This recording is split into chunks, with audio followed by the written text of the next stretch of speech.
அனைவருக்கும் வணக்கம்.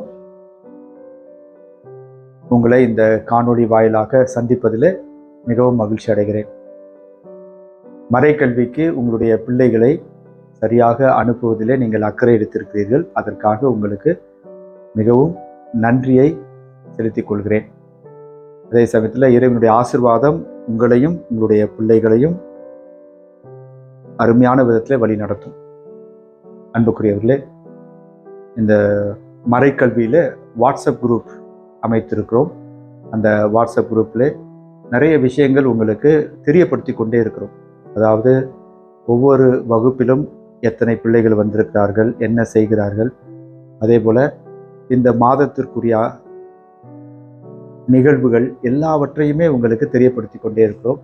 தயவுசெய்து அந்த வாட்ஸ்அப் குரூப்பிலே நீங்கள் அதை பார்த்து தெரிந்து கொண்டு அதிலே உங்களுக்கு ஏதாவது சந்தேகம் இருந்தால் தாராளமாக இந்த மறைக்கல்வி ஆசிரியர்களையோ அல்லது பொறுப்பாளர்களையோ சந்தித்து அதை நீங்கள் தீர்த்து கொள்ள ஒரு மிகவும் நல்ல ஒரு வழியாக இருக்கும். அதை பயன்படுத்தி கொள்ளுங்கள்.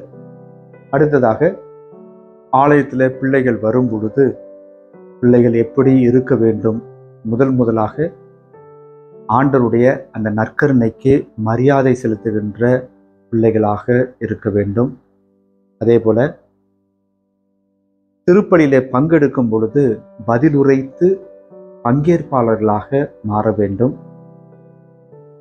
உள்ளே இருக்கும் பொழுது எந்தவித பராக்குகளுக்கு இடம் கொடுக்காமல், கவனம் செதறாமல் ஆண்டவருடைய அந்த திருப்பலியிலே பங்கேற்பதிலே அக்கறை எடுக்க வேண்டும். பெண் பிள்ளைகள் முக்காடிட்டு மூவொரு தெய்வனை வணங்குவதற்கு ஏதுவாக இருக்க வேண்டும். அதே போல ஆண் பிள்ளைகள் கண்ணியமான உடைகளை அணிந்து கொண்டு வரணும். கோயிலுக்கு உள்ளே இருந்து ஆண்டவனை வழிபடக்கூடிய நல்ல பிள்ளைகளாக இருக்க வேண்டும் என்பதுதான் மறைக்கல்வியிலே நாங்கள் கற்றுக் கொடுக்கின்ற பாடங்கள்.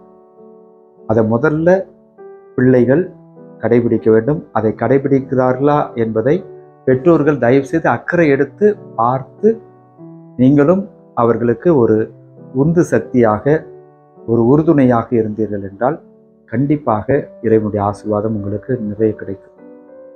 இந்த மறைக்கல்வி என்பது வெறும் மறை போதனைகளை மட்டும் நாங்கள் கொடுப்பது கிடையாது.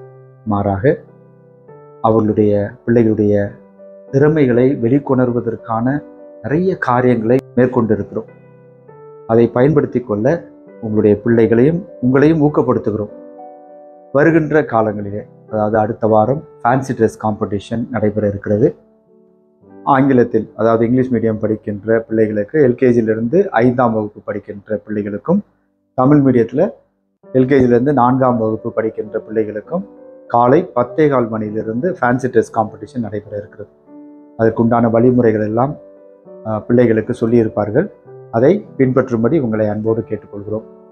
அது மட்டுமல்ல, விவிலியத்திலே அதிகமாக பிள்ளைகள் கவனம் செலுத்த வேண்டும் என்பதற்காக விவிலிய வினாவிடை போட்டியும் நடைபெற இருக்கிறது. அந்த ஒவ்வொரு விவிலியத்தில் இருக்கின்ற புத்தகத்தையும் ஒரே ஒரு வரியில அவர்கள் சொல்லுகின்ற வகையில் அது நல்ல முறையில் தயாரித்து கொடுக்கப்பட்டிருக்கிறது. அதையும் பயன்படுத்தி கொள்ளும்படி உங்களை அன்போடு கேட்டுக்கொள்கிறேன். அதே போல இவர்களை அவளுடைய திறமைகள், இறைவனுடைய வழிமுறைகள், அது மட்டுமல்ல அவர்கள் இறைவனோடு பயணிக்க வேண்டும் என்பதற்காக அடுத்த மாதம் செப்டம்பர் மாதம் இறுதியிலே, அதாவது 29ஆம் தேதி அன்று அவர்களுக்கான ஒரு நாள் தியானம் நடைபெற இருக்கிறது.